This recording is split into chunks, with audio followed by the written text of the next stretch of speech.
Hackers, hope you're all doing well today. So I saw this article and I wanted to make a little video about it. This is from the researcher Gareth Hayes. If you don't know him, great researcher in terms. I know that some people might not agree with me, but I love this guy. He's a great researcher. Just like Brute Logic, I love him as well. So what do I want to highlight today is an article from him from 2022. So it's quite old, but this is a brilliant attack vector. I love this. So check this out. First of all, what I don't love is that he always uses the basic alert 1. I would love to see something else because that alert is most filtered out, but that's just a little nitpicking. Look at this attack vector.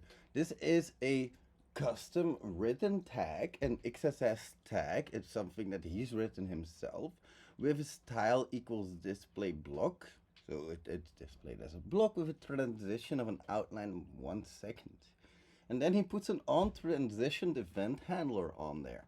That's a nice way to trigger if you don't have any other event handler. So just a nice little idea to trigger there. And another thing that he has here is a style target color red and slash tile. And then he has an XSS and again in there, but he has a transition color for 1 second. And in that style, you can see here, that's going to trigger. And then once again, the on transmission is triggered. We have several different uses of that, and also there's an SVG use elements attack vector. We can see here that he's loading an SVG, and as you guys know, SVGs are just XMLs describing what pictures should look like, and it's telling us this SVG should use the href containing data. Oh, nice. Love it. Really well done. Here's the base 64 decoded version of that. SVG ID equals X. And then we have like just the schema here and other information with a width of 100, a height of 100. And then we have the image itself. That's where the actual magic happens. We can see here href equals 1, but the on alert or an error equals alert because this image is going to produce a broken image, of course. Although you don't have to use the base 64, of course, you could also just use what he says here. But the base 64 might allow you to bypass some filters there for some stuff that's filtered in here. So for example, the alert isn't available in the base 64. And finally, we can use the animate tags to change the href of the use element to cause JavaScript execution, with the SVG having an animate here with the xlength being href_x, and then we have the attribute name href. That's an anchor x, by the way.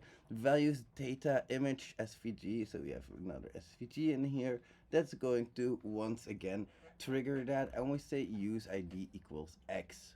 So that's the x that we've signed here. So that's the basically the anchor here. Good, nice attack vectors. I mean, it's just cool to think about these type of fantasy attack vectors where you don't have any other option. I know that in real life these attack vectors are often not useful. Why is that? Well, maybe in very, very specific situations, but of course I found, and you can check me on this in bug bounties, if you look at the activities, the attack vectors that are often used are quite simple. And they're not really like filter subversion, and if they are, they're like %25, URL encoding or something simple like that. But I often find that if you have very specific filters active, usually people give up. Now, it doesn't mean that, like, for example, these attack vectors aren't useful. They are useful in very, very specific situations where you only have the option to work with the on transition, for example, because somebody made a word list of the event handlers. And if you guys want a cheat sheet of those event handlers, I can put that in the description below. But basically, if somebody made like like an event handler filter that sees all of these event handlers but doesn't see on transition, that could be a good one. If we, so for example, in SVG use, if you're able to insert an SVG image into it somewhere, but you're not able to assert any other attack vector or something along those lines, and then in the use we have something that allows us to encode our attack vectors. That's really useful, of course, that encoding in base 64, because that does allow us to bypass some of the filters out there. Really short article, but good one. Thank you so much, Garrett. Really appreciate it. You're awesome. And I'll see you in the next one. Bye bye, amazing hackers. Oh, before I forget, don't go yet. There is a free course in the description below, but it's only going to be for the first 1,000 people to sign up. So hurry up, guys.